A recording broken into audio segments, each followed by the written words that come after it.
Internet connectivity is vital for government operations and in the delivery of public service. At present, government offices spend around 350 pesos per megabits per second of internet bandwidth per month. This means that an average size agency, which requires 100 Mbps shared internet connectivity across the whole building, spends around 35,000 pesos per month, or 420,000 pesos a year. How can we improve this? The National Broadband Program. The National Broadband Program is DICT's blueprint for acceleration of the deployment of fiber optic cables and wireless technologies for the overall improvement of nation's internet connection in terms of speed, reliability, affordability, and accessibility, as mandated by President Rodrigo Roa Duterte. The NBP also aims to bring equitable communications technology infrastructure to the unserved and underserved communities and other remote and far-flung areas of the country. Thanks to the implementation of the National Broadband Program, the Philippine government can have cheaper and more reliable internet soon. How will it work? Through the Landing Party Agreement with DICT, BCDA, and Facebook last November 2017. The Luzon Bypass Infrastructure Project will connect fiber optic cables in Baler, Aurora, and in San Fernando, La Union, providing the Philippine government with bandwidth of at least 2 terabits per second. The tripartite agreement with DICT, the National Grid Corporation of the Philippines, and the National Transmission Corporation also provides the government indefeasible right of use and/or access to approximately 6,000 kilometers of spare dark fiber spanning across the country, including certain vacant lots, tower spaces, and related facilities. Through rigorous feasibility studies and planning, the DICT has crafted an efficient and practical strategy to roll out the National Broadband Program, dividing it into multiple phases with immediate yields. With NBP Phase 1, the DICT will activate the cable landing station in Baler, Aurora and connect to the NGCP node in San Fernando, La Union through the Luzon Bypass Infrastructure. DICT will then activate and light up 4 DICT nodes and 15 NGCP nodes that will connect the various DICT equipment. From there, we will be able to provide bandwidth to nearby GovNet clients and free Wi-Fi beneficiaries. Through the NBP, the government can avail of internet at a significant cheaper rate at around 50 pesos per Mbps per month. With this, an average office would now only spend 5,000 pesos a month or 60,000 pesos a year for the same bandwidth, saving the taxpayers' money that can be used for other programs and projects and in improving social services. This is just for a single office. The DICT will cover hundreds of government offices within Phase 1 of the NBP, saving the government an estimated 720 million pesos on the first year of the implementation alone. In the coming years, Phase 2 will cover more and more of the Philippine archipelago, and by the end of 2022, the whole country. Phase 2 will see the activation and lighting up of 96 NGCP nodes, additional 1.4 Tbps internet bandwidth for DICT GovNet and free Wi-Fi beneficiaries, construction of 10 microwave sites, 47 new GovNet sites, 2,371 agencies, and 8 expanded GovNet sites. The program is set to save the Philippine government an estimated cumulative amount of 34 billion pesos in internet connectivity expenses within the next 5 years. Let us connect the whole country.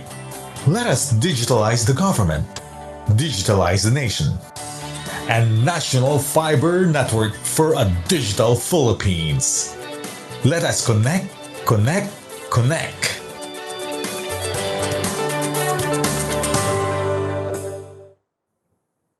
Mr. Chair, may I continue? Yes, please continue. I'd like to highlight the scope of phase 1 alone. If you can see in the map, we will be able to light up several provinces already with phase 1 alone. That constitutes to about 62% of our GDP. Kasi yan yung Region 3, Region 4, NCR. Tapos, with the 2021 budget na nabigay sa amin at as of the NEP pa lang ngayon, kaya naming paabutin ng mga hanggang maka-tip of the beginning of Quezon Province. So makakabit na ang Rizal, mga Cavite, Laguna, Batangas. Pero malayo-layo ang babaybayin. Now, klaruhin ko lang po, no, because it's always been misconstrued. Yung internet na yung kable na binigay ng Facebook po, yung nilatag nila papuntang San Francisco, tubo po yon. Yung tubig pong dadaloy doon, the internet, bibilhin po natin at mabibili natin yun sa murang halaga at iyon ang ipapass on rate natin dun sa mga probinsya na kanya-kanya na silang magtatayo ng kanilang mga provincial broadbands. So next slide please. Sa phase 1 pa lang, yung savings na na-compute namin sa na-compute namin doon sa mga probinsyang makakakuha na ng internet na yan, doon pa lang sa savings from 350 pesos na commercial rate as opposed to ang plano namin i-pass on is about 50, mababawi na po natin yung ating gagastusin sa phase 1 alone. Pero sayang po kasi, next slide please. Pwede na nating isabay-sabay lahat. Yung 96 NGCP nodes, isahang bili na po yan, isahang kabit lang yan. I-highlight ko lang po, yung NGCP fiber cables, nakalatag na po yan throughout the archipelago. Yung mga lugar naman na walang mga fibers pa ng NGCP, pwede po nating lagyan ng mga microwave radio. Example, Puerto Princesa, Siargao, Marinduque, yung mga nakahiwalay na islands, pwede pong batuhin niyang internet through microwave radio. Tapos po, meron din po tayong mga existing mga fibers na nilatag natin throughout the years, pwede po natin din i-extend. Nakalatag na po kasi yung mga yan, so kung isahang kabit lang ng mga active equipment ng fiber, next slide please. Kung mamarapatin po ng Kongreso at Senado at bibigyan kami ng karagdagang halaga ng 18.6 billion, mas marami pong makikinabang na mga probinsya. Ang estimate natin, mas fully ma-utilize natin yung ating bandwidth na mabibili sa Amerika at 1.5 terabits. Sa ganun po, mas makakatamasa po tayo ng savings. Sa internet pa lang to alone, we did not bother computing anymore the additional economic benefits or economic activity brought about by internet. Next 2 slides, please. Another slide, just to compare. For 2021 alone, kung titingnan natin from the UACS, Unified Account Coding Standard, we can take the internet subscription expenses of the whole of national government at 5.162 billion pesos. Lahat ng mga ahensya. Yun lang po may visibility kami. Pero I think there's a study where we're asking our staff to create a study including local government offices. Baka aabutin po ito ng 10 billion annually sa ating internet expenses alone. Kung ganun po, bawing-bawi po natin yung ating gagastusin in 2 years time or 3 years time. At 2 years lang po kung 10 billion. So that's it for national broadband. I'd like to move to free Wi-Fi now. Bakit po tayo may free Wi-Fi for all? Kung makikita niyo po sa mapa na to, marami pa po tayong unserved, underserved localities. It will take time even with the national broadband. Marami pong mga lugar na wala po talaga man lang matinong internet. Ang free wifi po is, sabihin man natin pansamantala, kaagad-agad nating mabibigay through VSATs and other efforts on free wifi.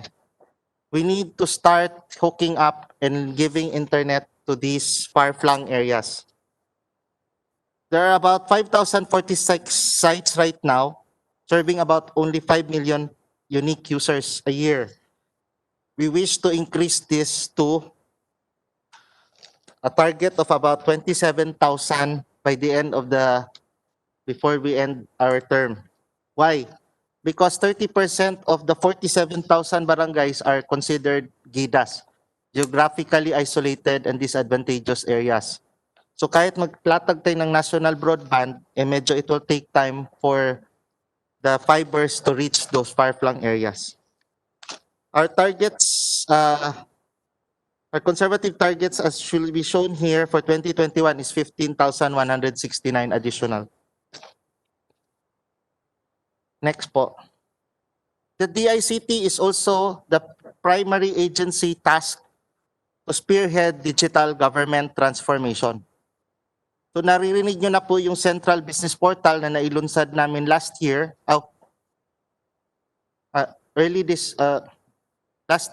this year, and then continues po yan. Pero umpisa pa lang po yon. Ano pa lang po yon, Mr. Chair?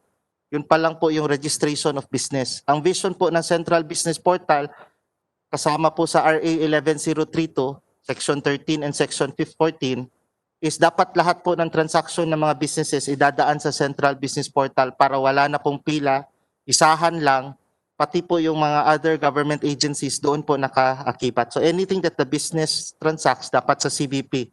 Sa ganon, namomonitor ng Anti-Red Tape Authority yung timestamps ng mga transactions at mapapabilis po ang turnaround time. Tuloy-tuloy din po ang pagtulong namin sa mga local government units sa pag-create ng integrated business permit, business and building permit po ito, licensing systems, para dun sa mga LGUs na hindi po nila kayang bumili ng magandang sariling DPLS. So, tuloy-tuloy din po ang tulong namin sa mga government agencies sa pag-transform ng kanilang mga sistema, pero ang nag-uumpisa po kami sa process improvement. So, hindi po kami kaagad-agad nagpabanat na i-automate, mag-uumpisa po kami sa process re-engineering. Next slide, please.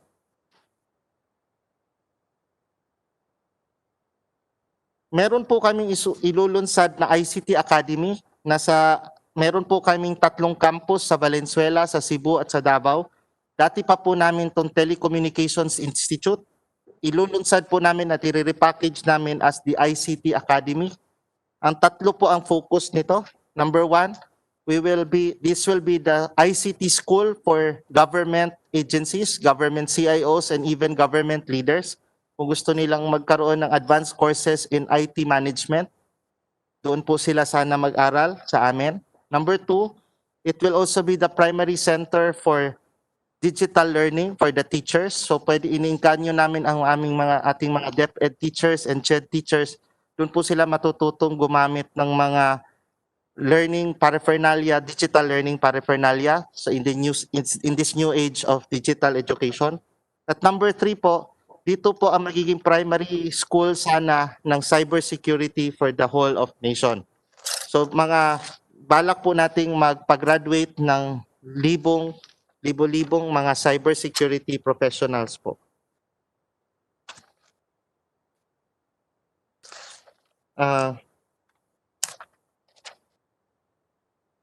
Maybe slide 26 please. Mababa po pa po ang ating ranking pero we are working on it. To summarize na lang po, tama po si Secretary Honasan po, we wish to highlight talaga 2 key areas of our budget that we wish to be added. The national broadband, we are requesting for an additional 17.276 para isahan na lang pong latag. isahang kabit, isahang bid. Number 2, yung free Wi-Fi po, para po isahan din pong paglatag doon sa mga free Wi-Fi sites, kailangan po ng additional 3.625. Lalo na sa panahon ng pandemya, marami pong gutom sa internet. Thank you po. Thank you.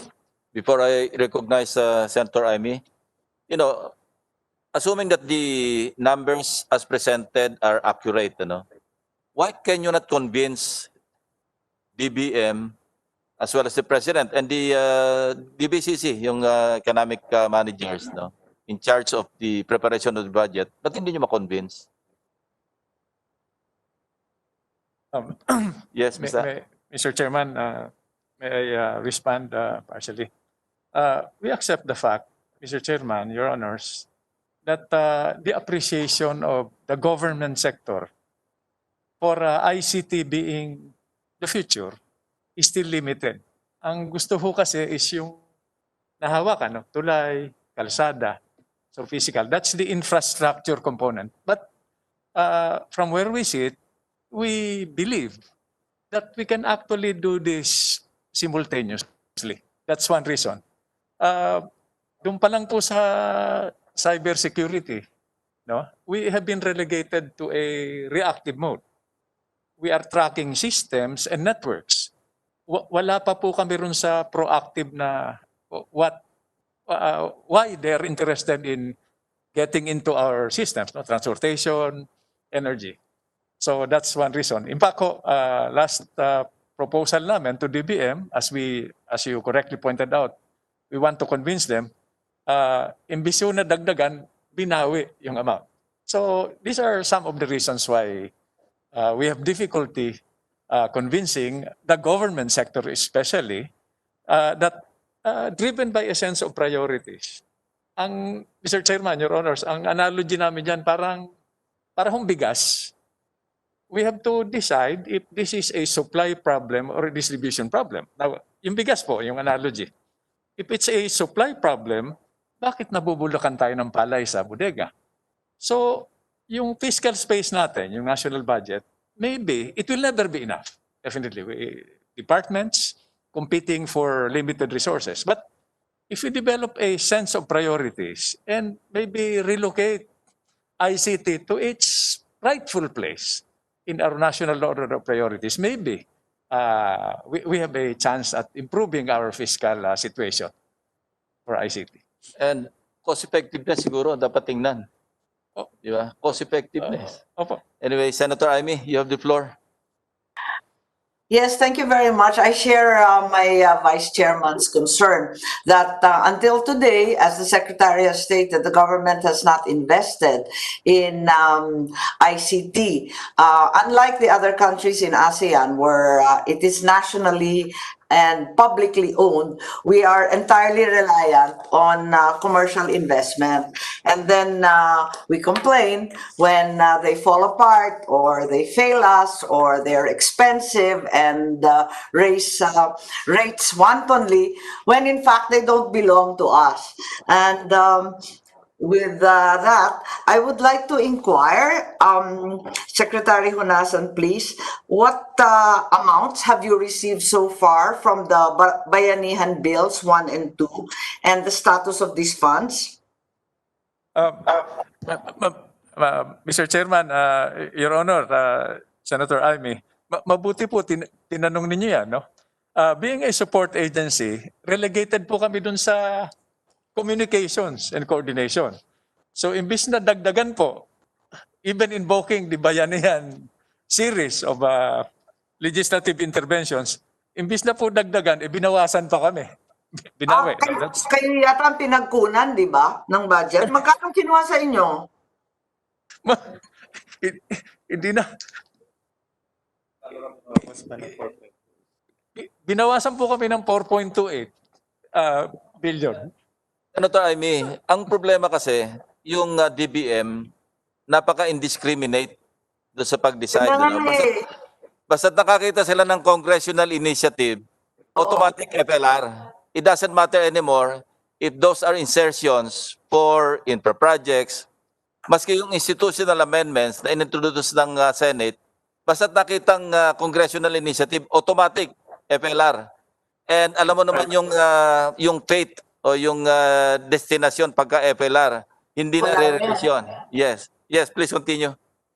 Pero akala ko dun sa Bayanihan 1 and especially 2, meron naka-indicate dun na for ICT eh. Mr. Chairman, Your Honor, if I may, no? Lahat ho ng department may ICT component. Ang perspective ho namin, tuwing lalapitan namin, yung ibang agencies and departments, ang knee-jerk reaction is interesado kami sa budget. Hindi po. Interesado kami na Ba yung mithi? Yung mithi, ano? Opo. Yeah, Not only mithi. Opo. So, interesado kami na pareho yung plano. Pareho yung end-to-end. Pareho yung roadmap. Para walang sayang, walang tapon. Yun po ang request namin. Dahil sa ngayon po, Your Honor, no, Mr. Chairman, kami yung integrator. Like cybersecurity. Mr. Chairman, you are very familiar with this issue, no? Kanya-kanyang cybersecurity. Diba? Kanya-kanyang CIIF, no? CIF, no? So, we are trying to integrate this. That's why we wanted to jumpstart the integration process, a reasonable budget, after which we will recommend for our abolition in that kind of intervention. So, Pero Mr. Secretary, wala kayong natanggap kahit anuman dagdag from Bayanihan 1 and 2? Wala po, Mr. Chairman. Wala po. That's on record. But siyempre po, we have refrained from making so much noise about it, and we are actually itong punta namin sa inyo, hindi ho kami nagrereklamo, nagsusumbong lamang kami. Pero having said that, ano po yung priority? Kasi napakalayo nung sinasabi ninyong 18 billion saka yung 46 billion, ang layo sa binigay ninyo. Alin doon yung pinaka-priority, kumbaga, kung makakapuslit tayo ng dagdag? Mr. Chairman, Your Honor, doon ho kami sa broadband at Wifi. Idadagdag ko lamang po, no? Actually po, yung lagi nating sinasabi, naging mantra na natin, yung PPP, yung convergence, this continue to remain as slogans. So ang ginawa namin, ang usapan namin at least sa DICT, let's work on the variables we control or we have more control over. So kinausap namin yung private sector. Tumutulong naman po sila. Ang gusto lang nila is an expression of long-term commitment para kahit sino ang presidente, sino ang secretary, may long-term trajectory tayo. Ang tawag ko dyan, Your Honor, no, Mr. Chairman, is future-proofing it. And it is not even population density driven. Ang analogy naman po dyan, with your permission, Mr. Chairman, is para hong release ng trend. Pag kinonect niyo yung pinakamalayo, pinakamahirap at pinakamaliit, the railroad does not earn by itself. It's the economic activity on both sides of the tracks that generates development. Ganun din po ang connectivity. Iko-connect namin yung malalayo, yung underserved at unserved, so that hopefully, when economic activity sets in, then that's the way to unite a nation. So these are part of the situation we are encountering, Your Honor, Mr. Chairman. So your priorities, Mr. Secretary, remain syempre yung national broadband pa rin at saka yung free Wi-Fi, and we'll do our very best to find augmentation. Magaling naman po yung Vice Chairman natin, si Senator Ping Dyan. Itatanong ko naman, ano na yung status ng medyo controversial na dalawang bagong telecoms, yung dito at yung Now Telecom. Can you tell us a little about it since there have been conflicting reports in the media? Madam Chair, Mr. Chairman, no, Your Honor, due diligence po kami dyan. May cyber security plan. Hindi ho basta-basta nakakapasok yan. No? I think we should trust our defense or security sector to exercise due diligence in making sure that these are secure. But the other side of the coin is, So have they actually undertaken comprehensive due diligence? Satisfied po ba si Secretary Onasan? Kung ang NSA at sino pa ba ang nag-check niyan? Yes, ma'am. From where we sit, talagang binevet ho namin, sinasala namin. But I wanted to add na kaya ho kami napunta dun sa direksyon na yun dahil ang nagpapahirap sa amin, can you imagine, Mr. Chairman, no? Your Honor, to build something in any locality, dadaan ka muna sa butas ng karayom, 30 permits, which we have cut down already. No? So napunta kami sa government hospitals, government schools, military and police headquarters, where we do not go through this self-inflicted bureaucratic problem. Not to mention, kung maalala ho ninyo, nagreklamo si Presidente na that's why it precipitated this deadline on December. Sabi niya dun sa players, I'm giving you up to December to improve services. Bakit po?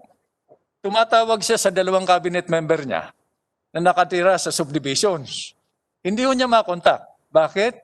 Ayaw pumayag ng Subdivision Owners Association, homeowners, na magtayo ng kahit na ano ron para mapabilis yung communications dahil natatakot sila sa cancerous effect ng signal. So these are part of the problems that we encounter, and we are trying our best naman to educate everybody about the situation that we are encountering. So tuloy na po yung third telco, yung dito, at saka yung now. Talaga bang fourth telco yon? Kasi paiba-iba naman yung mga rine-report sa Ontario. Yung now po, hindi po. That's from where we sit. After further inquiry and investigation, hindi pa ho yun fourth telco. But having said that, Mr. Chairman, actually ho, there are about 40 telcos in the country. Yung maliliit po, nagko-consolidate na. So technically, we have more than 3 telcos. And this is a good sign dahil itong mga maliliit, nakalatag na po sila nationwide. Like yung yung CONVERGE. That is the other, pareho ang pangalan ng third telco.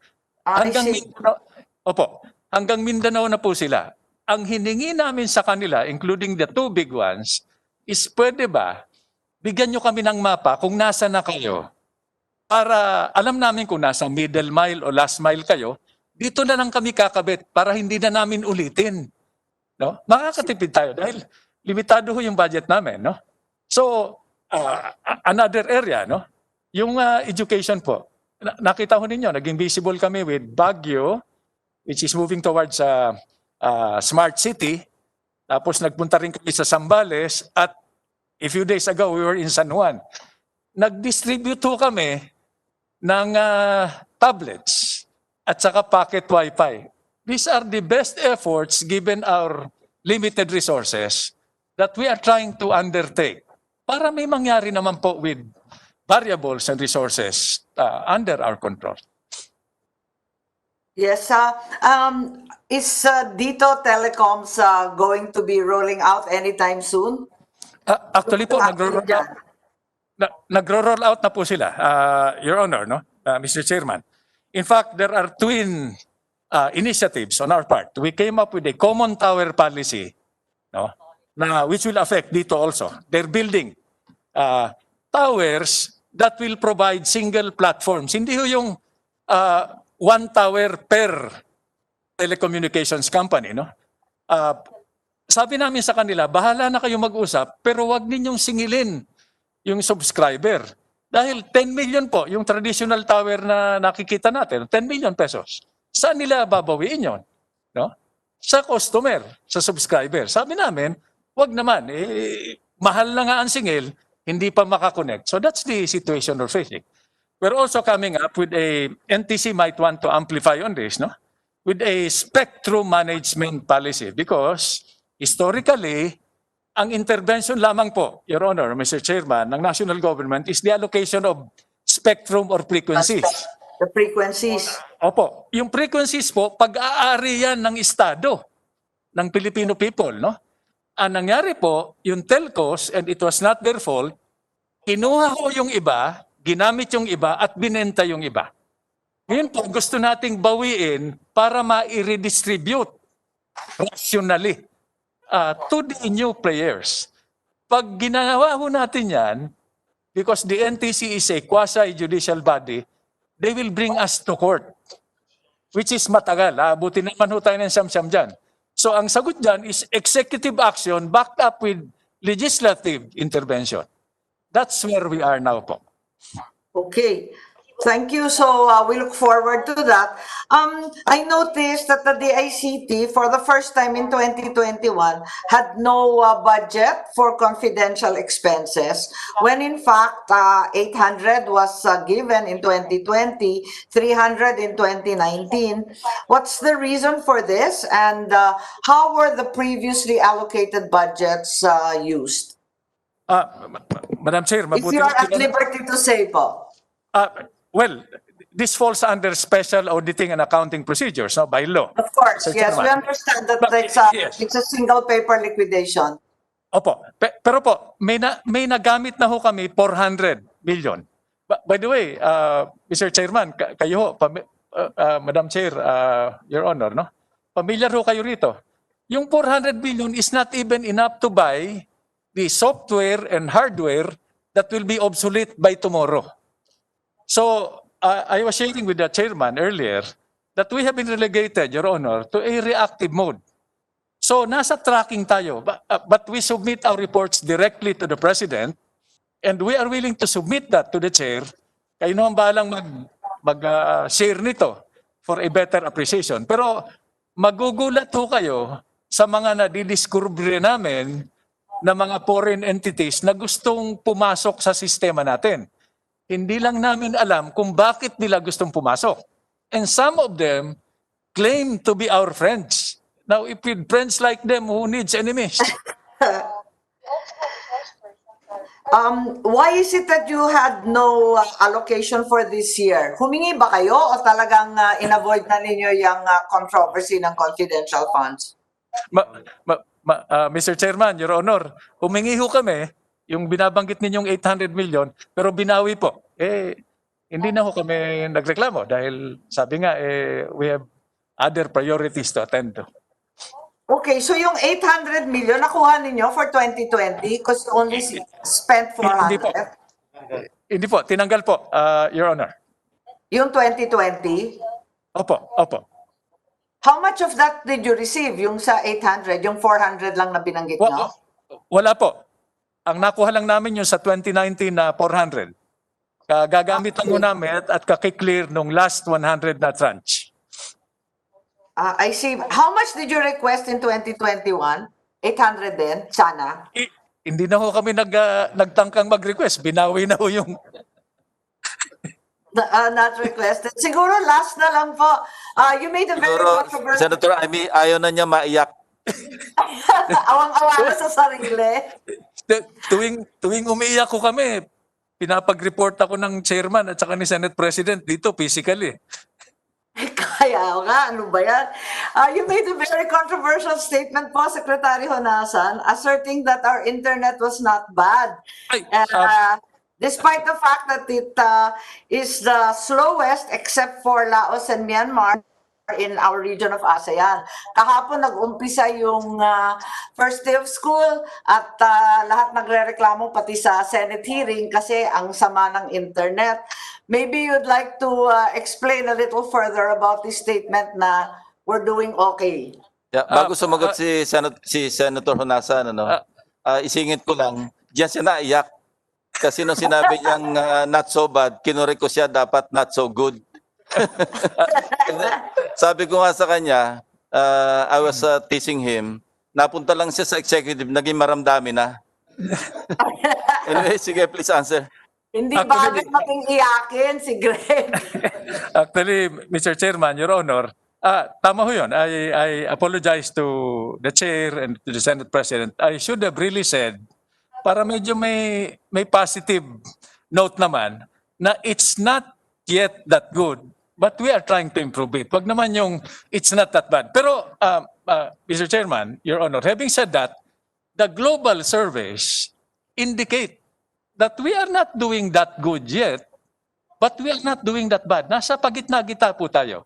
Yung binanggit ko po dun sa ni-live stream na meeting sa House was a result of my personal testing of internet speed. Kung saan-saan ako nagpupunta para testingin ito at pumapalo nga po ng 3 to 7, which is passably na by law. But I understand, Mr. Chairman, Your Honor, na siyempre, when you go into man in the streets, yung ultimate beneficiaries at victims ng slow internet speed, pag tinanong po ninyo, ang sagot po agad is, nagbabayad naman kami pero walang signal. O kaya, ang bagal, working from home, no? I'm studying from home. So we understand that and we take full responsibility, Your Honor, Mr. Chairman. So, what would be the minimum speed standards that we can expect as well as the pricing? Kasi ang pagkaintindi ng tao, yan talaga dapat ang trabaho ng DICT. Ano ba talaga ang realistic expectation sa speeds? Kasi ngayon 3 to 7, parang pumapalya pa, tapos nagtataasan ng presyo sa data packages, ngunit wala namang signal. Madam Chair, for a more comprehensive and precise answer, may we request the NTC to amplify on this? With your permission, Mr. Chairman. Yeah. Si NTC Chair Cordova. Recognize. Magandang umaga po, Mr. Chairman, Senator Amy Marcos, magandang umaga po. Actually po, Senator Amy Marcos was able to hit the nail on the head when she mentioned that in all other countries ay talaga pong gumagastos ang government sa national broadband. Ang nangyayari po sa ibang bansa ay ang gumagastos po at nagpapatayo ng capital ng infrastructure at ang gumagastos po ng capital expenditure ay ang government, and all the telcos ay nagli-lease lang po from the national government. That is the model that is being used in other countries, kaya po medyo maganda ang service nila. Wala po silang problema sa right of way at wala rin po silang problema sa mga permits because it's the national government that is doing all of that. Hindi po nahirapan ng gobyerno. So actually, Madam Chair, meron po tinatawag na may gumagawa po ng testing ng speed sa buong mundo. Yung pong Ookla Speed Test Global Index, they do this on a crowdsourcing way po. Ano ibig sabihin, lahat po ng gumagamit ng internet nababasa nila yung speed and then they aggregate it and then they average What can we it. expect, Apo Cordova? Yes, ma'am. What can we expect na speed? Kasi yung sinasabi na 3 to 7 nga ni Secretary Honasan, parang diskumpiyado yung mga tao, ang mahal-mahal pa ng data. Opo. Actually po, ang magiging benchmark po natin diyan, Senator Amy, is I think yung pong ginawa naming minimum speed po na binid ng dito telecoms. For the first year po nila of operations, I think they if I remember right, I think 27 Mbps. Pa-correct lang ako, Deputy Commissioner Cabarrios. Kasi po kapag yun po naging minimum speed natin, that is subject to review, to audit by an independent auditor, kapag hindi po inabot ng dito telecom yun, ay magbabayad po sila ng penalty. Malaki po ang kanilang penalty for the first year. So ang first So that's not much improvement over the present kasi ang nakatali sa atin 23.7, di ba? Parang ganun din Deputy Commissioner Cabarrios, I think it's 37, tama ba? If I remember right, yung kanilang Kung 27 Mbps lang yan, parang halos ganun din sa present, no perceptible improvement at all. Yes, Deputy Commissioner Cabarrios, is tama po ba 37? Can you Mr. Chair, Your Honor, the first year minimum average speed of D2, Your Honor, as they promised to deliver is 27 Mbps, and on the second year up to the fifth year is 55 Mbps, Your Honor. By the way, it should not be a promise, di ba? Commitment yan eh. Obligation. Commitment po, Kaya commitment. That's an obligation. Yes. Yes, opo. 27 po, but actually, Your Honors, right now po, ang Pero average pareho lang natin, yun sa ngayon. Kasi sa ngayon, 24 na tayo eh. ano po, that is for their first year lang naman po. Ang first audit is January, ang second year Okay. audit po nila is July of next year. Kasi po, dapat nga po, as of now, talaga tapos na sila mag-roll out, but the problem was nagkaroon po tayo ng pandemic, kaya po medyo nahuli po sila. So we moved their first audit on January instead of July of 2020, so naging January 2021. And then ang next audit po nila is July of 2021. Kaya And po then, by that time, sa July 55 na 2021, po. ano ina-expect? 55 Mbps po. Yun po ang Wow, kanilang talaga habulin. naman, doble na yan kung sana totoo, Yes, no? opo. So ngayon po, Mr. Chairman, Senator Amy Marcos, ay si Globe po at si Smart naman ay siyempre po mapipilitan pong humabol. So that would be competition on the market. Kaya nga po si Globe at si Smart ngayon ay nagkukumahog po na mag-roll out and they are spending so much for their capital expenditure. Si Globe po for 2020, isang gagastusin po nila is 1.6 billion US dollars and si naman po si Smart naman po ay nasa 70 billion pesos. So because of the entry of the third telco, it's per competition, so humahabol po yung dalawa ngayon at maganda naman po ang push ng ating pangulo dahil po nagkakaproblema before sa local governments ay report po ni Secretary Anyo last night, ang na-approve po nila na permits na pending po sa local governments was is right now is 1,700 permits at marami pa pong papalabas, Your So Honors. magsiset rin kayo ng mga presyo ng data? Actually po, ano po sa yan? minimum speed standards, may presyo rin kayong iseset? Sa NTC ba yan o sa DICT?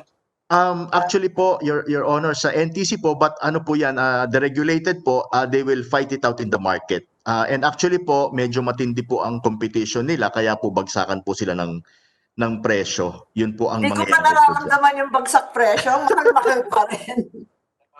Ubod ng baha kung ikukumpara sa ating mga kapitbahay. Yun nga po, yes Senator, yun nga po ang malaking bagay po kasi is yun po kasing capital expenditure po ng ating mga kapitbahay, other countries ay sa government po nanggagaling, kaya nga po maganda po ang suggestion ni Secretary Honasan kanina at ni Senator Ping na yun pong national broadband ay talaga pong kailangan paandarin at gastusan po. Thank you Your very Honors. much. Salamat po. So, Salamat. I have no further questions. Commissioner Liel, ating Secretary Greg at sa Vice Chair ko. And I simply would like to support some augmentation for our DICT given that the only jobs available are online. Our entire educational system is reliant on the online capacities and even the Senate is depending only upon our internet. Maraming salamat po. Thank you, Senator Amy. By the way, pagtulungan natin pagka nasa plenary yung DBCC, na kung po pwede, kasi we heard na merong threat pa yung DBM ngayon, na maski anong itsura o hugis ng lumabas na budget coming out of Congress, babalik sila doon sa NEP as reference. In other words, ang plano na naman mag-FLR doon sa ating mga institutional amendments. Kung gano'n, I heard that also po. parang nagpapagod tayo ng budget deliberations, papunta tayo sa plenary. Once yung House version is transmitted to us, pupunta tayo ng plenaryo. Kung gano'n ang attitude, at i-FLR nila lahat yung congressional initiatives, without even consulting with the agencies under the executive. Kasi dapat sana ang procedure na ginawa, tanungin nila yung mga executive offices, mga ahensya, alin ba sa budget ninyo ang sa tingin ninyo hindi nyo mai-implement para sa taon na ito? Yan ang i-FLR natin. But hindi ganun na nangyayari. Parang ang mindset nila, basta't nakita nilang labas doon sa NEP at naging congressional initiative, automatic FLR. Which I don't think is healthy, ano? Maski sa demokrasya and yung principle ng check and balance, parang naging irrelevant yung... Kaya pagdating siguro ng plenary debates at tinake up natin yung DBCC sa general principles, medyo pagtulungan siguro natin to pound on this issue. Good idea po yan. Yes. That's a good idea po because what's happening is a complete derogation of Congress's power of the purse. That is correct. Kaya ginawa na yan sa 2020. Ngayon, may mga unused appropriations na lumalabas yung iba't ibang ahensya. Bakit hindi yun ang tinarget na for later release? Anyway, hindi naman magagamit. At yung gagamit, kailangan gamitin, hindi na nila tinignan. So, It's just an idea that I'd like to pose it right now. That's right. Para pagdating ng plenary debates, pagtulong-tulungan na natin na medyo pukpukin yung Sige. issue na yun. Yeah, Yes. kasi parang they've taken advantage of two things eh. Yung 2019 na balanse, yung 2020, tapos yung mga awas-awas ng bayanihan. Plus, they took advantage also of the COVID situation as an emergency. So, parang hindi na tama eh. I join you in that totally. Thank you, Vice Chair. Thank you. Pati yung mga piece na nakuha nila sa Spectrum, Ayun hindi na. binibigay yung, we amended yung special provision, na kasi merong cap eh. Because that's a violation of the Constitution, no less. Kasi earmark ito, special law ito, bakit mo i-amend ng general law, yung GAA? Binawasan yung naka-earmark para doon sa kanila at kinap sila sa 2.7 billion. Yung GAA mismo, inamend na nga natin at na-adapt naman ito all the way hanggang siya na-approve ng presidente, pero hindi nila inonor. Kinaltas pa rin nila yung due para sa DICT, sa NTC, doon sa kanilang sariling collections. Anyway, from the chair, meron ba kayong data on the percentage of contribution ng digital sector sa economy overall, public and private? Mr. Chairman, we're happy that you raised that issue. No? Nung Marso po, we asked for a chance to explain this, which the opportunity was denied to us. No? We could have shown the economic returns, no, and the analysis. Now, on a positive So note, you were not even able to present? hindi po. Wow. So, pero ngayon Budget po, call ito? Sa budget call? but we could have shown. Now, NEDA and even the Department of Finance is taking the cudgels for us. Kaya lang po, nung pumasok itong COVID issue, it has become both an excuse and an opportunity, which I hope, relying on the collective judgment and wisdom of the Senate and Congress, no, baka ho, this issue can be raised so that we can retroactively try to remedy this situation. Meron kayong datos doon? Yung Meron po. contribution? Yeah. Kindly, Thank you. very briefly lang. Very briefly. Yung Yes, Mr. Chair. percentage lang ng contribution ng digital sector sa ekonomiya natin. Okay. Yes, Mr. Chair. An increase po of about 10% on penetration of the internet can drastically increase our digital economy by at least 1.3% annually. So we need to increase our penetration by about 10%. And 1.3% is already billions po. So bawing-bawi na po siya dun. Okay. Yung, di ba nag-survey kayo? Ito yung National ICT Household Survey. Eye-opener ito, di ba? Kasi yung survey, ang na-reveal dito, sa mga household respondents, ang majority pala ng households natin, nasa mga 84% plus, walang access sa internet.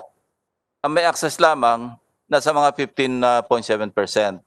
So kung ganun ang situation, hindi ba, paano tayo magpupunta sa yung sa learning program na virtual? Napakahirap, hindi ba? And then doon sa mga na-interview ninyo na mga internet users, yung 19.9% hindi yun lang nakaka-access sa government websites. The rest, yung 80% plus, wala silang na-access na sites. So kindly, how do we make, what to make of this? Survey ninyo ito eh. Kayo nag-survey nito. Kayo ba nag-conduct ng survey? DICT? So yun, how do we?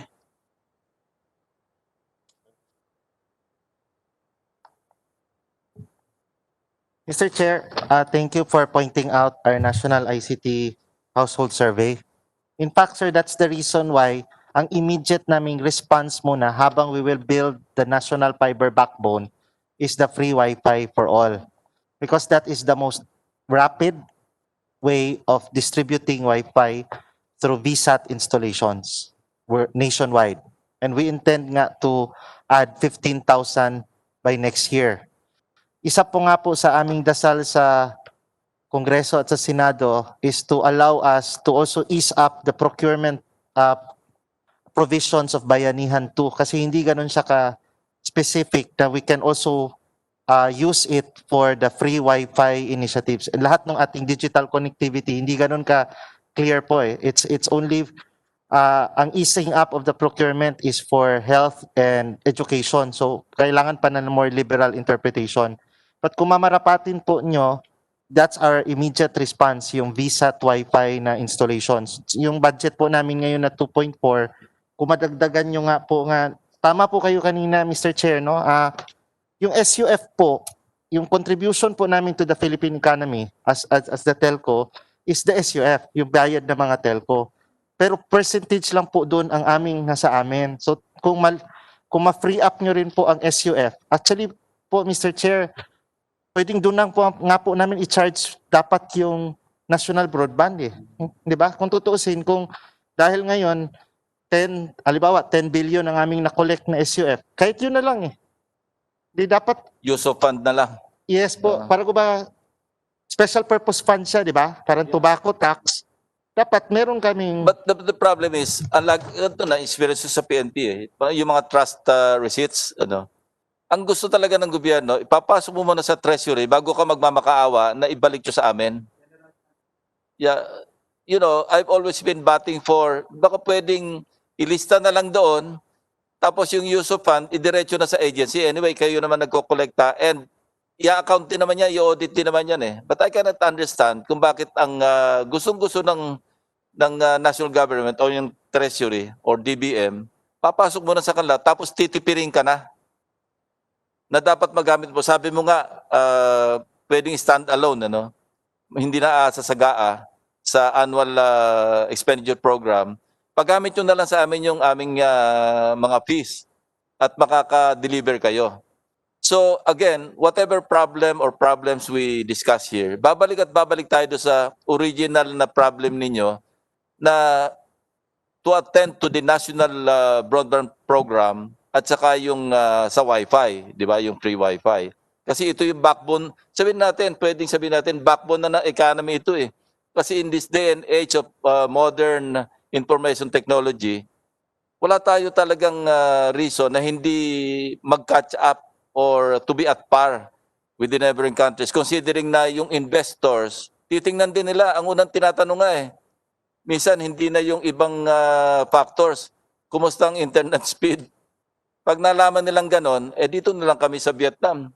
Kasi yung kanilang cell sites, nasa mga 67,000 o siguro mahigit pa ngayon. Sa Pilipinas, ilan ang ano natin? Siguro abot lang tayo, wala pang 20,000. Yes. yes, Mr. Chair, to support po that, no? Yung national broadband at saka yung free Wi-Fi, tuhog po to doon sa sinagot po ni Commissioner Lil. Sa ibang bansa, kung gagawa po tayo ng fiber backbone, middle mile, first mile, middle mile, doon tutuhog ang mga tore ng mga telco. So, hindi lang dadami, mumura. Tinatanong kanina ni Senator Amy po na babagsak ang presyo. Kaya po mahal, kasi ang mahal po yung paglatag pa po ng fiber kung saan magkakaroon ang tore. So kung ang government po ang maglalatag ng fiber, so ang mga smart globe dito, doon na lang sila kakabit sa ating mga fiber. Tapos doon din sila magdi-distribute to the residentials. We do not wish to compete with the private sector market. Pero as the government, maganda po kung the SUF that the telcos pay to us, we will reinvest it in creating the infrastructure, the digital infrastructure po. Senator Amy, are you raising your hand? O may kausap ka dyan? Mr. Chairman, Yes, Secretary. if I may add, no?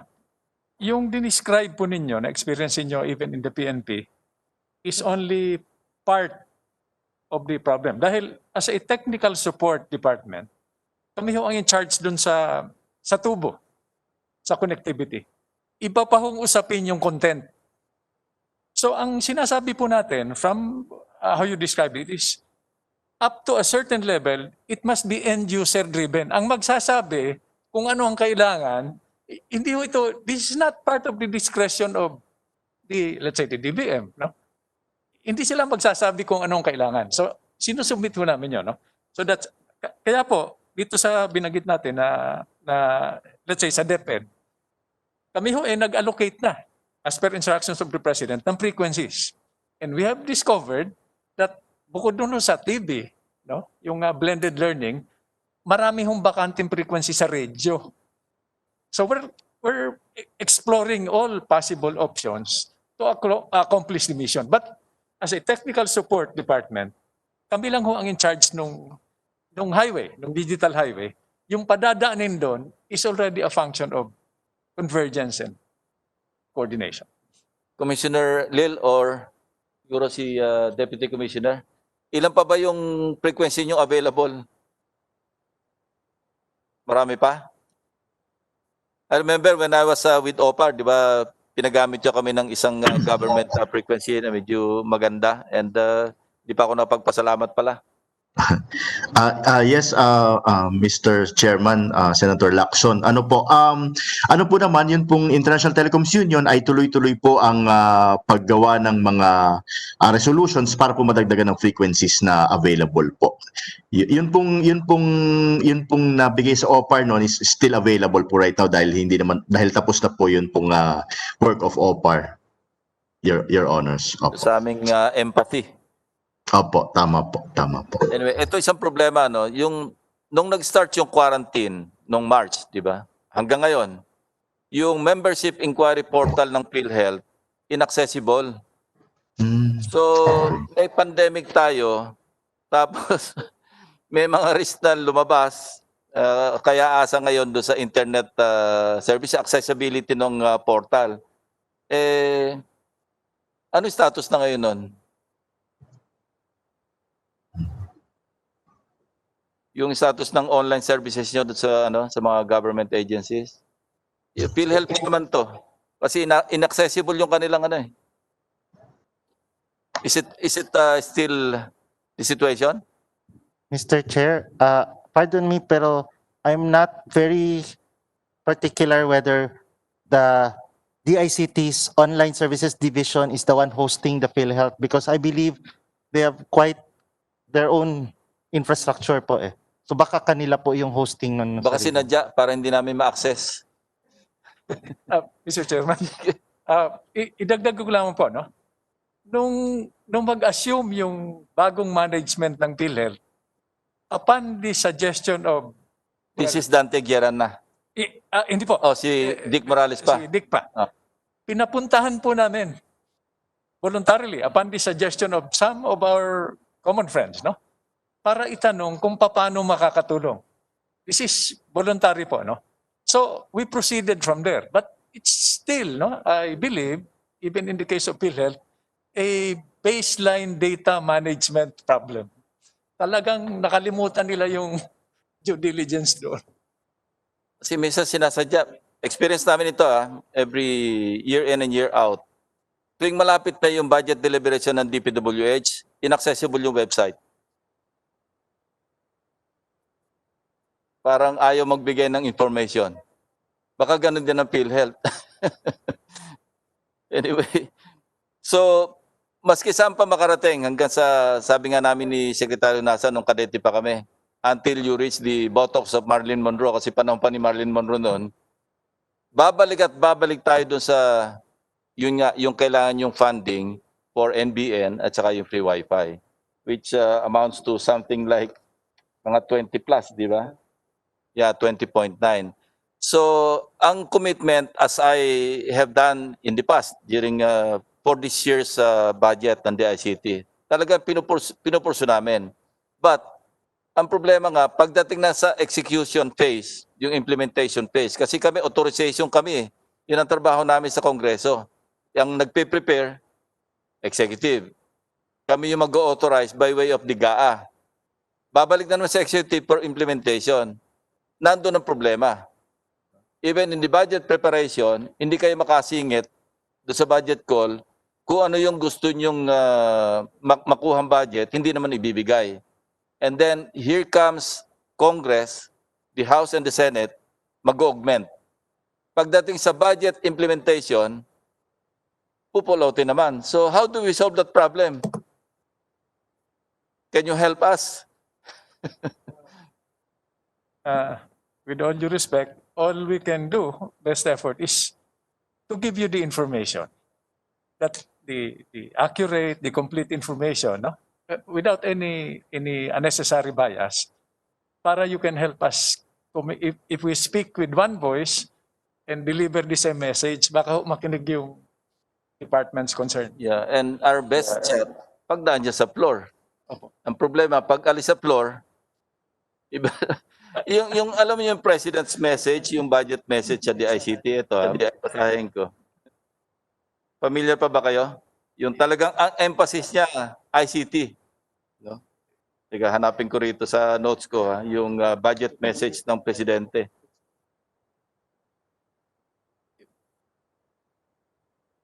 The COVID-19 pandemic exposed government's misplaced priorities and were articulated but unfunded policies. Yan ang sinabi niya. The horrible services of private companies are matched by government's ineptness. Eh bakit inept? Eh wala ngang pang-support. Parang self-inflicted yung ineptness, di ba? Parang you want to be up to it, kaya lang you're so helpless because saan ka kukuha ng pang-support para makagraduate ka from being inept? Yun ang problema. Mr. Chairman, yes. may suggestion ko si Secretary. Sanay kami mag-gripe ni Senator Honasan, ni Secretary Honasan.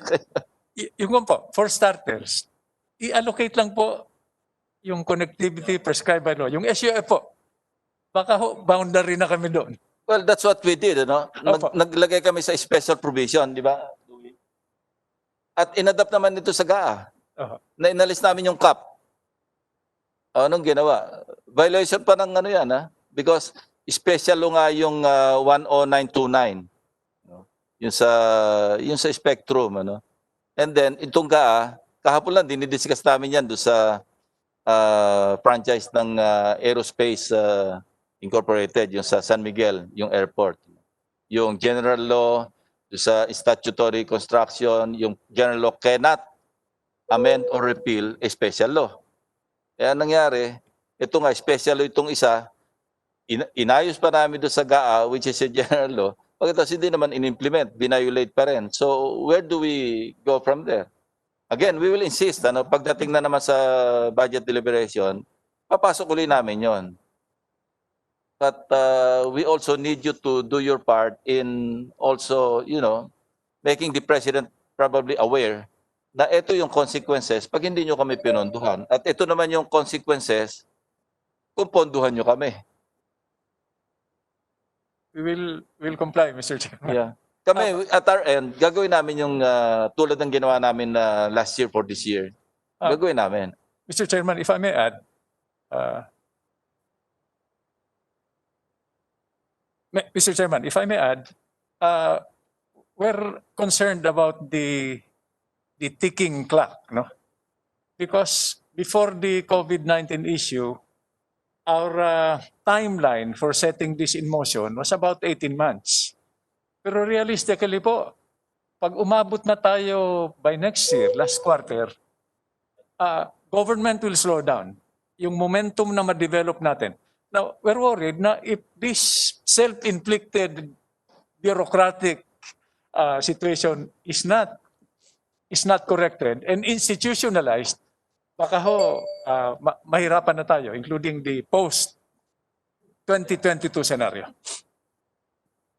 There's a request here from the LBRMO, no, staff. Sabi niya, is it possible to ask the ICT to assist other agencies in establishing database, yung example daw niya, for BIR land valuation so as not to require documents that are already with other agencies. Baka pwede integrate. Mr. Chairman, ongoing po yun, no? Ang problema ho, well, not really a problem, no? Gusto naming i-connect lahat. pero sila para hong PhilSys, yung sa inyo, no? Yung national ID. Gusto naming i-connect, pero sila mismo hindi konektado. So, ang hirap po, Parang ang hirap pang integrate. Pareho rin yan doon sa ano eh, yung R&D budget, di ba? Meron tayong DOST, pero sabog-sabog yung budget ng R&D. I was suggesting na dapat ma-integrate man lang, somehow merong yung direction will be provided by the lead agency. In this case, kayo yung lead agency. Hindi naman yung papakilaman yung budget, naka-lodge pa rin yan doon sa kanilang mga departments.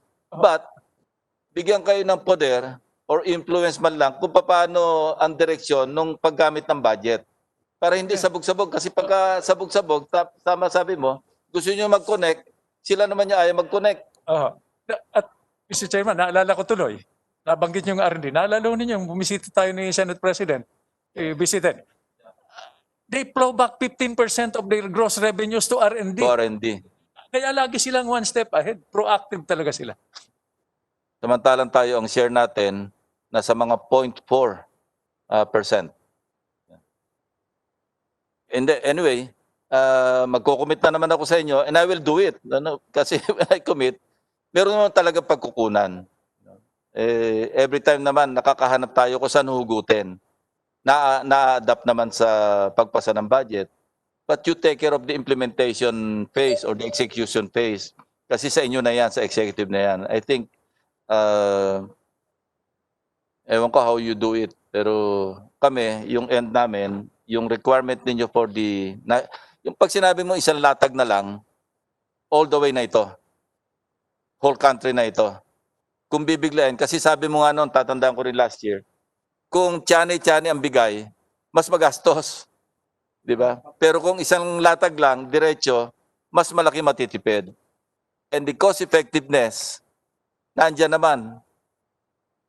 So anyway, baka magkasakit tayo sa puso lahat dito. So isususpend ko na lang itong hearing and alam naman namin kung ano yung priorities ninyo. We will do our part pagdating sa, anyway, LBRI mo rin naman yung lalapitan namin para maipasok doon sa, at least, sa committee report ng Mother Committee under Senator Sani Angara. So that much, I will commit to you again. No? Kasi ako, believer ako talaga sa ICT kasi ang daming pwedeng magawa pag efficient yung ating information communication technology. Any last word, Mr.? Naniniwala ako rin, Mr. Chairman. In fact, napilitan ako mag-shift from analog to a smartphone dahil nga sa bilibin nyo sa ICT. We trust your judgment, Mr. So, Chairman. alam naman namin ni Senate President kung bakit nasa 3210 ka pa para wag ka ma-monitor. Thank you very much.